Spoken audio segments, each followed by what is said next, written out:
Okay, now we come to irrational numbers. Now, irrational numbers are the ones which cannot be expressed as a upon b, which means it's basically going to have square roots, it will have cube roots, and it will have cube roots, which cannot have the representation as a upon b, which means which cannot have a definite answer, and so that becomes your irrational number. Now, if I have square root of m, or let us say cube root of m, if I cannot have a square root and a cube root, it does not have a definite number, then the square root and the cube root of these two do not exist. So it becomes an irrational number. And so we have the examples of square roots like root 2, you can have root 5, or you can have from cube roots, you can have cube root of 4, or you can have cube root of 10. Each one of these, the root does not exist, so they become irrational numbers. Now, just like how we talked about the question where we had insert two rational numbers between the given rational numbers, we can even have a question, find two irrational numbers between the two given numbers. So let us look at that. So if they say insert two irrational numbers between, let us say, 3 and 5. Okay, now both 3 and 5 are rational numbers, and if I take 3 into 5 equal to 15, this is not a perfect square. And so the first irrational number between 3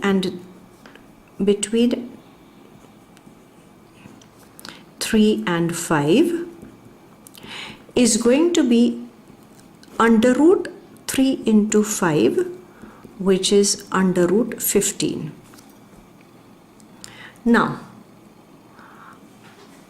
the second irrational number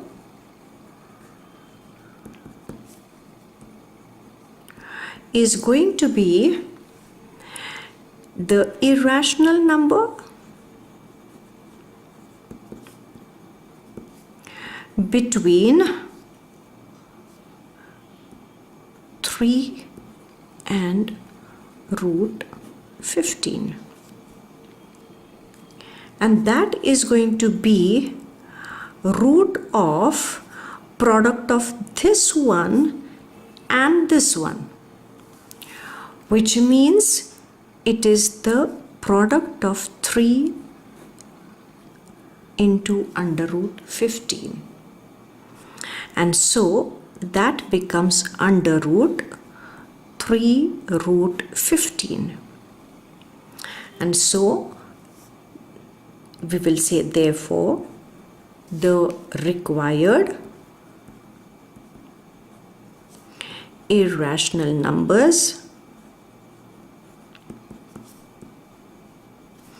are, the first one is under root 15 and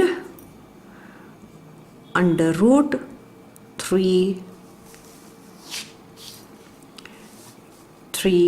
root 15, and that will be your answer.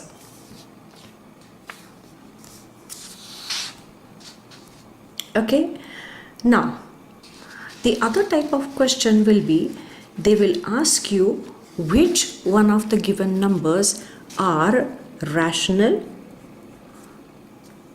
and irrational. For example, state if rational or irrational.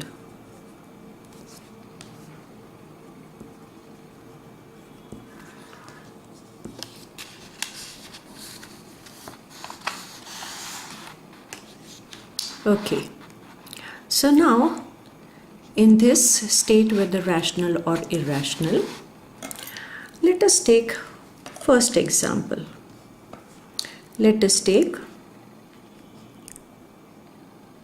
root 2 plus 5 whole square.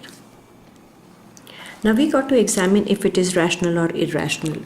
So you are going to open the brackets using the identity a plus b whole square. So it is going to be root 2 whole square plus 2 root 2 into 5 plus 5 square, which gives me 2 plus 10 root 2 plus 25, and that gives me 27 plus 10 root 2. Now, root 2 is an irrational number.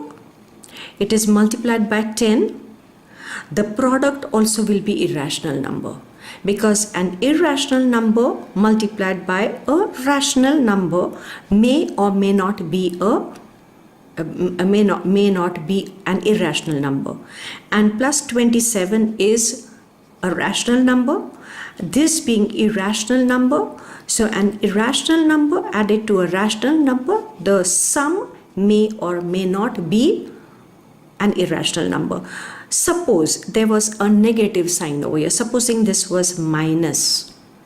Still, this is a rational number, and this is a rational number multiplied to an irrational number, the product being irrational number added to subtracted from, supposing it was minus, subtracted from a rational number, then the difference also will be irrational. Now this being irrational, you will say therefore irrational.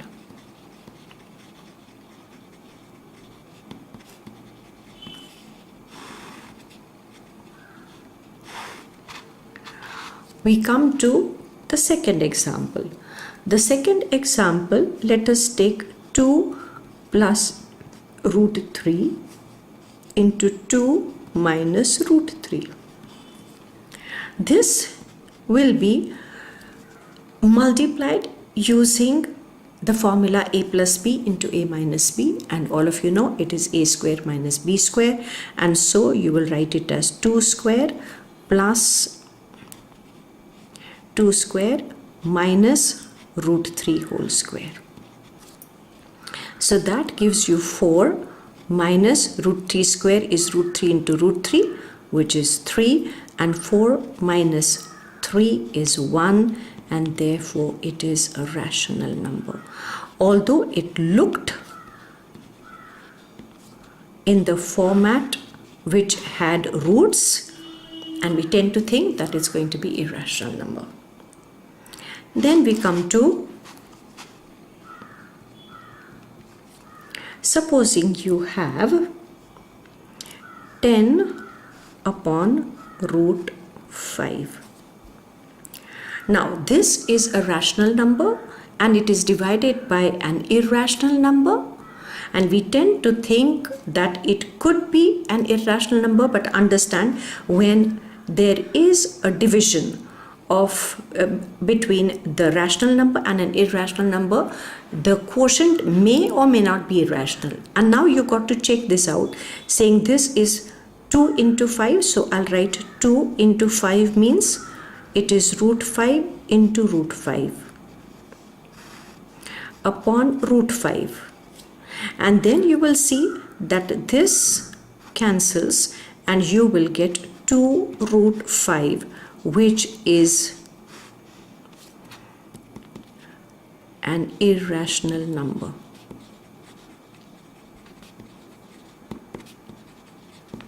And that becomes your answer. Now let us come to some other properties. If I have root of a, which is an irrational number, and root of b, which is another irrational number, and if root a is less than root b, then a will be less than b. Similarly, if root of a and root of b, they are irrational numbers, and root a is greater than root b, then a will be greater than b. Also, if you have a result which gives you a plus b root x, and that is equal to m plus n root x, you will realize this root x and this root x being the same quantity, we can relate to this as a equal to m and b equal to n. The rational number, irrational number. Rational number, irrational number. Rational numbers are equal, irrational numbers are going to be equal. Root x being the same, b will be equal to n. Now, another question that can be asked is which one is greater, or comparison. So if you are having a question like so, then you are going to convert 2 root 5 as under root. 2 will become 2 square when it goes under root, multiplied by 5, and that will be equal to under root 4 into 5, which is under root 20. Then we will take 5 root 2 will be under root. 5 goes under root, becoming 5 square, and this 2 stays under root the way it was, and that is equal to under root 25 into 2, which is under root 50. And then you will say, therefore under root 50 is greater than under root 20. Therefore 5 root 2 is greater than 2 root 5. And that is your answer. Now we come to another type. The other type is going to be when they say compare. Now when they say compare, they will ask you like third root, that is cube root of, let us say, 6, and they tell you square root of 7. Now in order to compare these, you have to look at the powers, and so you are going to say that that is 6 to the power 1/3, and you are going to be comparing with 7 to the power half. Now, since the powers are not the same, in order to compare, what we need to do is we need to keep the power same. Obviously, the bases are not the same. So, either the bases should be the same or the indices should be same. So, since the bases are different, what we will have to do? We will have to make the indices same, or the exponent should be the same. So, we will look at this 3, look at this 2, and we'll take the LCM. When you take the LCM, you will have 6 to the power. I have to make it as the denominator 6, and because here the denominator is 3 and here it has become double, so the numerator also becomes double, and so you will see 2 upon 3 is the same as 1 upon 3. Out here 7, we will make the denominator of the exponent as 6. So 2 is multiplied by 3. So the numerator also will be multiplied by 3. Okay.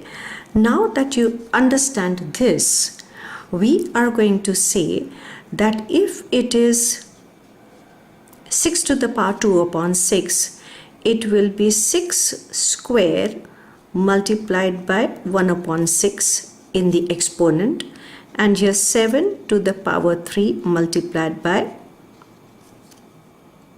So you will write 6 square bracket to the power 1/6 and 7 to the power 3 bracket to the power 1/6, and so it gives you 36 to the power 1/6, and here 7 cube is 343 to the power 1/6. And so you will say, therefore, now this is 36, this is 343, and both of them are with the same power, so you will say this is less than. Correct? So you will see this, I'll just put commas so that we know that this is our thinking, and then we'll say, therefore, cube root of 6 is less than square root of 7. And this becomes the answer.